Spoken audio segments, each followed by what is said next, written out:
하나님 말씀 구약 성경 민수기 말씀입니다.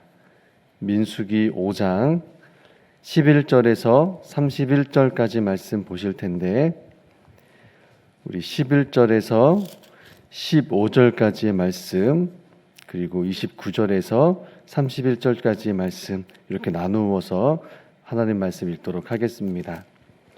먼저 11절에서 15절까지 말씀 한 절씩 교독합니다. 여호와께서 모세에게 말씀하여 이르시되 이스라엘 자손에게 말하여 그들에게 이르라. 만일 어떤 사람의 아내가 탈선하여 남편에게 시내를 저버렸고 한 남자가 그 여자와 동침하였으나 그의 남편의 눈에 숨겨 드러나지 아니하였고 그 여자의 더러워진 일에 증인도 없고 그가 잡히지도 아니하였어도 그 남편이 의심이 생겨 그 아내를 의심하였는데 그의 아내가 더럽혀졌거나 또는 그 남편이 의심이 생겨 그 아내를 의심하였으나 그 아내가 더럽혀지지 아니하였든지 15절 함께 읽습니다. 그의 아내를 데리고 제사장에게로 가서 그를 위하여 보리가루 10분의 1 에바를 헌물로 드리되 그것에 기름도 붓지 말고 유향도 두지 말라. 이는 의심의 소재요 죄악을 기억나게 하는 기억의 소재라. 아멘. 29절부터 31절까지도 한 절씩 교독합니다. 이는 의심의 법이니 아내가 그의 남편을 두고 탈선하여 더럽힌 때나 또는 그 남편이 의심이 생겨서 자기의 아내를 의심할 때에 여인을 여호와 앞에 두고 제사장이 이 법대로 행할 것이라. 31절 함께요.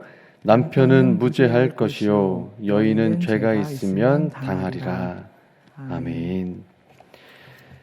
문안하겠습니다. 하나님 아버지와 우리 주 예수 그리스도로부터 은혜와 평강이 함께 하시기 바랍니다. 여러분 기도 제목 먼저 말씀을 드립니다.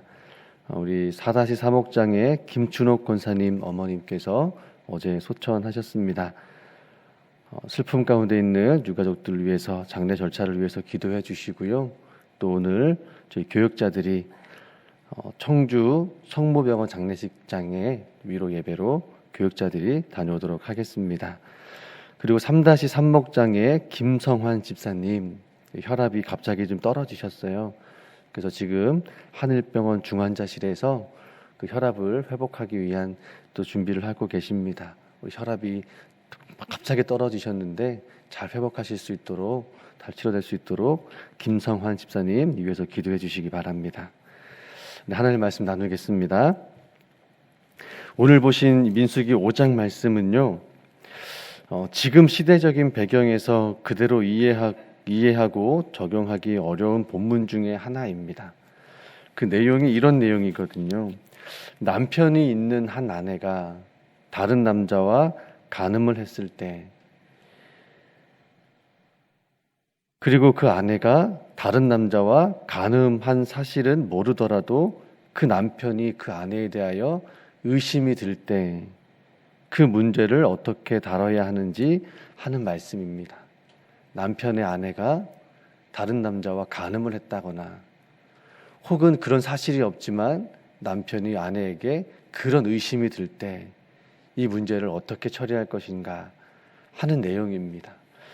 그래서 오늘 본문의 내용을 먼저 좀 살펴보면 첫 번째로 오늘 읽었던 11절에서 15절까지 말씀은 그 문제를 남편이 그 아내가 간음을 하거나 혹은 그런 의심이 들었을 때 그 문제를 어떻게 처리할 수 있는가 다뤄야 하는가 할 때 제의적으로 제사장에게 데리고 가서 그 의심을 판결받도록 할 수 있다라는 그 제의적 판결에 대한 내용이 있고요. 그리고 둘째는 그 16절부터 또 19절까지는 이 제의적 판결을 위해 어떻게 준비를 해야 되는지 그 절차를 준비하는 내용이 나옵니다. 15절 말씀에 보시면 죄악을 기억나게 하는 의심의 소재를 만들어라. 보리가루를 만들어서 그 여인의 손에 쥐게 하고 또 그 여인의 머리를 풀어 그리고 그 저주의 쓴물을 준비하여 그 물을 마시게 하라. 이런 준비들을 하게 하는 내용이 나옵니다. 그리고 나서 20절부터는 그 제2의 집행 과정에 대해서 나타나는데요. 이 제사장이 그 여인에게 저주의 맹세를 따라하게 합니다. 내가 만일 간음하여 범죄한 사실이 있으면 이 저주가 내게 그대로 임할 것입니다. 이런 말을 따라하게 하고 아멘, 아멘 이렇게 따라하게 합니다. 그런데 여인이 자신이 저지른 간음의 사실이 없다면 그 여인은 이제 무죄하게 되고 또 그 여인이 그 제의적 판결로부터 자유하게 되어집니다. 그래서 이 제의에 가능한 두 결과, 사실은 여러분 그 저주가 임했을 때 여인이 당하는 고통이 있습니다. 오늘 말씀해 보시면 여러분 저희가 27절 말씀 한번 보실래요? 27절 말씀, 저주하는 그 쓴물을 마시게 한 후에 어떻게 일이 벌어지는가 말씀하시는데요. 그 물을 마시게 한 후에 만일 여인이 몸을 더럽혀서 그 남편에게 범죄하였으면 그 저주가 되게 하는 물이 그의 속에 들어가서 쓰게 되어 그의 배가 부으며 그의 넓적다리가 마르리니 그 여인이 그 백성 중에서 저주거리가 될 것이니라. 이 지금 의심의 제의적 판결을 통해서 그 여인에게 임할 그 저주의 모습이 어떻게 되는가. 넓적다리는 말라버리고 배는 부어버리고, 그래서 사람들에게 이제 저주거리가 되게 되는 이런 결과에 대해서 말씀하십니다. 그래서 마지막으로 이 제의적 절차는 언제 할 수 있는가. 한 남편을 둔 아내가 실제로 간음을 저질렀거나 혹은 그 남편이 그 아내를 향한 질투의 마음이나 의심이 들었을 때 적용할 수 있다 하는 내용입니다. 오늘 말씀을 준비하는데 참 어려웠습니다. 이 말씀을 어떻게 이해하고 어떻게 하나님께서 이 말씀을 주신 이유가 뭔가, 이스라엘 공동체 가운데 이런 신앙의 질서들이, 약속들이 필요한 이유는 뭘까, 이것들을 통해서 하나님께서 기대하시는 신앙의 모습은 뭔가 참 많이 고민하게 됐습니다.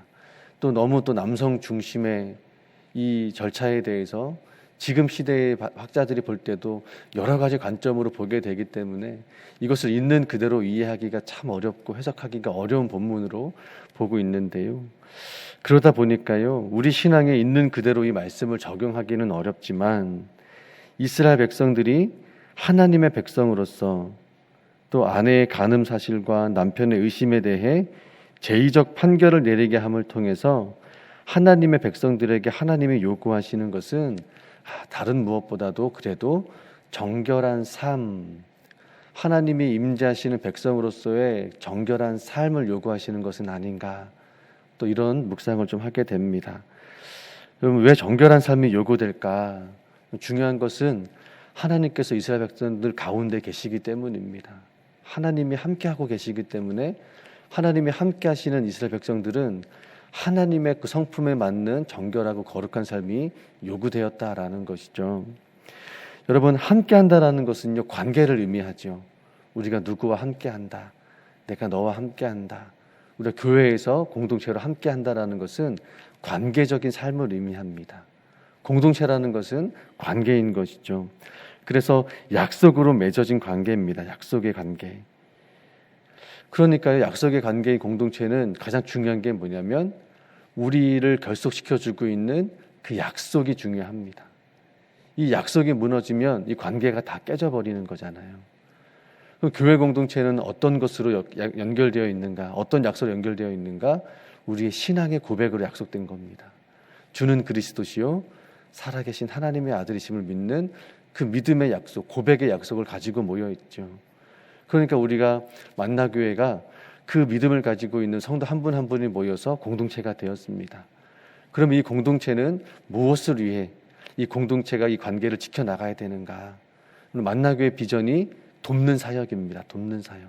마태복음 말씀처럼 병든 자를 고쳐주고 가난한 자들을 위해서 너희들이 받은 것을 거저주라, 이런 말씀처럼 돕는 사역에 있습니다. 저희들의 신앙의 공동체의 약속은 어디에 있는가? 돕는 사람이 되는 데 있는 것이죠. 그래서 우리가 어려운 이웃을 돕습니다 해서 이웃 돕기도 하고 생필품도 모으고 김장도 나누고 또 때마다 시마다 이웃들을 위해서 또 마음을 나누는 이유가 거기에 있습니다. 그런데 여러분, 성경에서 하나님께서 이런 하나님과 하나님의 백성의 관계를 말씀하실 때 부부 관계로 비유해서 말씀하실 때가 있어요.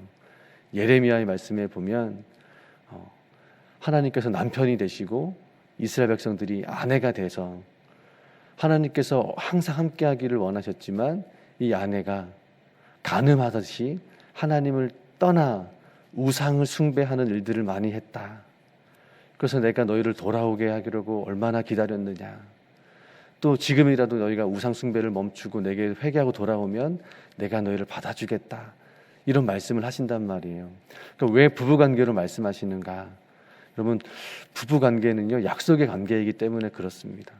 어떤 약속이요? 내가 남편이란 존재로서 책임 있게 살아갈게. 아내라는 존재로서 책임 있게 살아갈게. 그런데 남편이 아내에 대해서 그 남편으로서 역할에 책임을 다하지 않아요. 또 아내가 남편에 대해서 책임 있게 다하지 않는 거. 오늘 말씀처럼 아내가 다른 남자한테 간음을 하거나 남편이 다른 여자와 간음을 하거나 그렇게 되면 어떻게 되겠습니까? 관계가 깨져버리는 거잖아요. 그래서 여러분, 이렇듯 하나님과 이스라엘 백성들의 관계는 약속의 계명들이 지켜지지 않을 때 관계가 깨어질 수밖에 없다는 겁니다. 여러분, 근데 오늘 말씀이요, 관계를 깨트리는 한 죄가 있는데 이 죄의 문제를 제의적인 방법으로 다루고 있다는 데에서 하나님께서 요구하시는 정결한 삶에 대해서 우리가 생각해 볼 수 있습니다.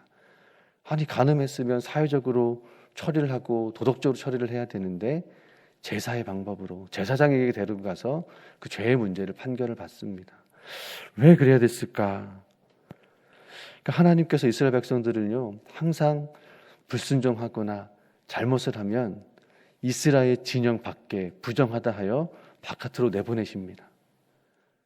공동체 안에 있을 수 없으니 부정하게 됐으니 공동체 밖에 있어라. 그런데 그걸로 끝나는 것이 아니라 속죄하는 제사를 드리거나 희생의 제사를 드리거나 또 그 부정한 기간이 다 끝나면 다시 돌아와서 공동체 안에 한 사람으로 살게 하십니다. 그러니까 이 제사의 의미는 다시 하나님의 백성으로서 살아갈 수 있도록 하나님이 주시는 기회입니다. 다시 한번 정결한 삶에 실패했던 그 삶을 돌아보고 하나님의 말씀에 따라 살아가는 삶을 회복해가라. 어떻게 보면 오늘 말씀도 그런 의미에서 말씀하시는 것이 아닌가 싶습니다. 특별히 정결한 삶 가운데 요구되어지는 중요한 신앙이 어떤 것인가 했을 때요, 하나님께서 공동체의 관계를 깨트리는 그 행동이 얼마나 무거운 책임이 있는가, 그런 것에 대해서 말씀하신다고 우리가 생각해 볼 수 있습니다. 그럼 이런 겁니다. 우리가 같이 예배를 드리는 공동체인데요, 어느 날 제가 신문 기사에 나는 겁니다. 동네 주민을 이렇게 제가 폭행을 한 거죠. 그래서 신문에 났습니다. 월계동에某某교회 김 목사 사람 때려서 이렇게 나는 겁니다. 그럼 사람들이 그 뉴스를 보면 그 월계동에 있는 그 교회를 어떻게 생각하겠습니까? 그 교회 목사가 그랬으니 그 교회 성도들은 안 봐도 이런 생각이 들 수 있잖아요. 그렇게까지 알 수는 있지만 제가 말씀드리고 싶은 건 뭐냐면, 공동체 안에 한 사람의 정결한 삶이 무너졌을 때 사실 그 공동체의 정결도 무너진 것으로 보신다라는 겁니다. 이게 공동체의 영성입니다. 나 한 사람이 하나님 앞에 경건에 실패했을 때 사실 그 공동체는 함께하는 공동체의 영성의 거룩에 실패할 수 있는 위험이 크다라는 것을 얘기해 주시는 겁니다. 민수기는요, 이제 하나님과의 광야 생활, 이제는 노예로 살던 이스라엘 백성들이 하나님의 백성으로서 하나님과 동행하는 거룩한 공동체의 영성을 만들어가는 시간입니다. 그러니까 민수기에는 맨날 불평하고 불순종하는 내용만 나와요.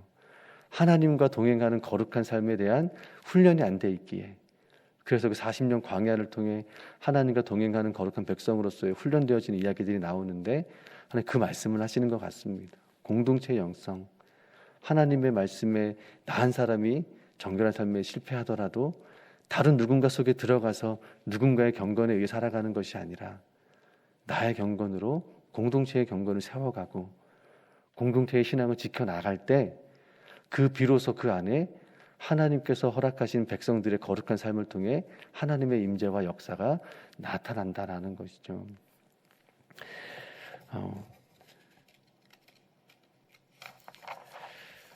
그래서 여러분 오늘 특별히 오늘 뭐 남편이 아내에 대해서 의심이 되었을 때 또 의심의 소재를 드리고 또 이런 본문의 내용은 분명히 또 있지만 그래도 오늘 이 말씀을 통해서 제가 같이 한번 기도하고 싶은 것은 우리 공동체적으로 내가 속한 공동체의 그 관계 속에서 내가 하나님을 예배하는 예배자로서 또 거룩한 삶으로 그 관계를 더 빛내주고 또 유지해 나갈 수 있는 그런 삶을 좀 살 수 있도록 같이 한번 기도하면 좋겠습니다.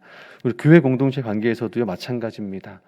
우리 권사님들 항상 이렇게 새벽에 나와서 자리를 지키시고 또 집사님들 새벽에 나오셔서 기도하시는 분들 계시잖아요. 사실은 이게 기도하시는 분들의 영성이 공동체 영성의 그 중심입니다. 하나님이 기도하지 않는 사람을 통해서 일할 수 없듯이 기도하시는 분들을 통해 일하시듯이 공동체 영성의 중심엔 기도하는 사람들이 있고요. 어찌 보면 내 신앙이 조금 그렇게까지 열심히 내기는 어렵다 할지라도 그들이 하나님의 은혜 가운데 공동체 가운데 은혜를 받을 수 있는 이유는 누군가의 헌신과 남달리 더 하나님의 정결함을 따르고자 하는 그 은혜가 끼쳐지기 때문일 겁니다. 그럼 반대로요. 그러면 나는 그렇게까지 못하고 있는 신앙을 하고 계신 분은 어떻게 해야 되겠는가? 조금 더 정결한 삶, 거룩한 삶을 위해서 노력하셔야 됩니다. 하나님, 내가 찬양대로 있는데, 찬양팀으로 있는데, 어떤 소속도에 있는데, 교사로 있는데 나 한 사람이 한 주간의 삶을 엉망으로 살고 교사로 와 있고 찬양대로 와 있다면 그 찬양대의 은혜가 있겠습니까? 한 주간의 삶에 내가 말씀에 따라 사는 삶에 성공하고 기쁜 마음으로 와야 그 찬양에도 끼쳐지는 은혜가 공동체적으로 힘이 있게 나타날 텐데 혹시라도 내가 그렇지 않다면 하나님 교회 공동체의 관계를 위해서 또 나의 개인의 영적인 신앙의 삶에 또 책임 있게 살아갈 수 있도록 우리 마음 가운데 그런 마음을 가지고 살아갈 수 있도록 하나님 도와주십시오. 같이 한번 기도하시면 좋겠습니다. 그래서요, 하나님의 약속의 말씀을 따라 신앙이 건강하고 내면이 건강하고 우리 관계적으로 우리 공동체 신앙이 세워지는 건강하게 세워지는 우리 교회 되게 하시고 우리 가정이 되게 하옵소서. 이렇게 기도하시면 좋겠습니다. 우리 슬픔 가운데 있는 가정과 우리 김상환 지사님 또 병원에 계신 우리 환우들을 위해서도 같이 기도하시면 좋겠습니다. 우리 한 주간의 삶을 주님께 맡기며 주님의 이름 부르며 간절히 기도하며 나아갑니다. 주여, 살아계신 아버지 하나님 감사합니다. 감사합니다. 오늘 다시 한번 하나님의 말씀을 통하여서 공동체가 얼마나 중요한가, 하나님께서 하나님의 백성으로 삼으신 사람들의 모임이 얼마나 중요한가, 한 사람 한 사람의 경건한 삶이, 거룩한 삶이 얼마나 중요한가 우리에게 말씀하여 주시고 또 그렇게 살 수 있도록 하나님께 기도할 수 있도록 인도해 주시니 감사합니다. 아버지 하나님, 남편이 의심이 들어 그 아내에게 질투가 들고 의심이 들고 아내의 범죄한 사실을 들 때에 이 의심의 법을 통하여서 또 제의적인 절차를 통하여서 그 문제를 판결하도록 하셨습니다. 아버지 하나님, 이 말씀의 뜻이 우리에게 어떤 의미가 있는지 정확히 알 수는 없지만 우리에게 적용해 볼 때 하나님의 백성으로서의 공동체적으로 함께 거룩한 삶을 이루어가야 할 그와 같은 신앙의 노력이 필요함을 우리에게 말씀하신 줄로 믿습니다. 그렇게 아버지 하나님, 우리가 교회에 모여 예배할 때 그 은혜를 누릴 수 있도록 우리의 한 주간의 삶이 건강할 수 있기를 원합니다. 한 주간의 삶이 하나님의 말씀에 따라 건강하고 하나님과의 동행하는 사귐이 기쁘고 즐겁고 또 그로 말미암아 열심히 하나님의 말씀에 따라 살았던 나의 삶을 가지고 주일에 모여 또 봉사로 모여 공동체로 모였을 때 그 삶의 은혜를 나눌 때에 그 은혜가 더 확장되어지고 더 그 은혜가 점점 더 커지고 깊어져서 우리 공동체적으로 그 하나님의 은혜를 찬양할 때 그 찬양의 은혜가 깊어지고 그래서 하나님을 경험하는 그 경험들이 더 넓어져서 하나님 우리의 사귐을 통해 그 사귐이 확장되어 우리 주변까지도 더 흘러갈 때에 그들이 참 우리 교회를 통하여서 교회를 하는 성도들의 모습을 통하여서 함께 연합하며 서로를 위하여 기도하며 살아가는 그 모습이 얼마나 아름다운가. 그들이 인정케 되어지고 하나님의 살아계심을 인정케 되어지고 하나님의 살아계심과 예수 그리스도께서 하나님의 아들이심을 믿음으로 받아들이게 되어지는 구원의 역사까지도 일어나는 선교의 역사가 일어나는 귀한 공동체 우리 교회가 되기를 원합니다. 아버지 하나님, 우리 만나교회 공동체가 정말 하나님의 거룩한 말씀을 따라 살아가는데 힘있게 나아가기 위하여 먼저 우리 한 사람 한 사람이 삶의 자리에서 거룩한 삶에 기쁨이 있고 거룩한 삶에 승리가 있기를 원합니다. 아버지 하나님, 한 주간 살아갈 때에 나의 경건이 우리 공동체에 미치는 영향을 생각하며 또 나의 거룩한 삶이 내가 속한 관계 속에서, 공동체 속에서 얼마나 그 하나님의 은혜가 끼쳐지고 또 하나님의 은혜를 더 확장시키게 되어지는지 기억하며 그 믿음의 삶을 잘 지켜나갈 수 있도록 도와주시옵소서. 누군가의 은혜에 감춰져서 누군가의 은혜로운 삶에 묻어가는 신앙이 아니라 아버지 하나님, 나도 공동체에 속한 한 사람이기에 하나님, 나도 열심을 내어 신앙을 가지고 살아가겠습니다. 하나님 아버지, 나도 하나님께서 주시는 그 거룩한 계명에 따라 살아가야 한 사람이니 또 그렇게 살아감으로써 공동체의 영성, 하나님이 함께 하시는 그 은혜가 더욱더 충만해지고 또 그 거룩한 영성이 더 순결해지고 더 정결해질 수 있도록 힘써 나아가겠습니다. 이 믿음을 가지고 한 주의 삶을 주님께 맡겨드리오니 주님 우리와 함께 하사 하나님이 기뻐하지 않는 삶을 분별케 하여 주시고 하나님의 말씀에 따라 거룩한 삶을 살아갈 수 있도록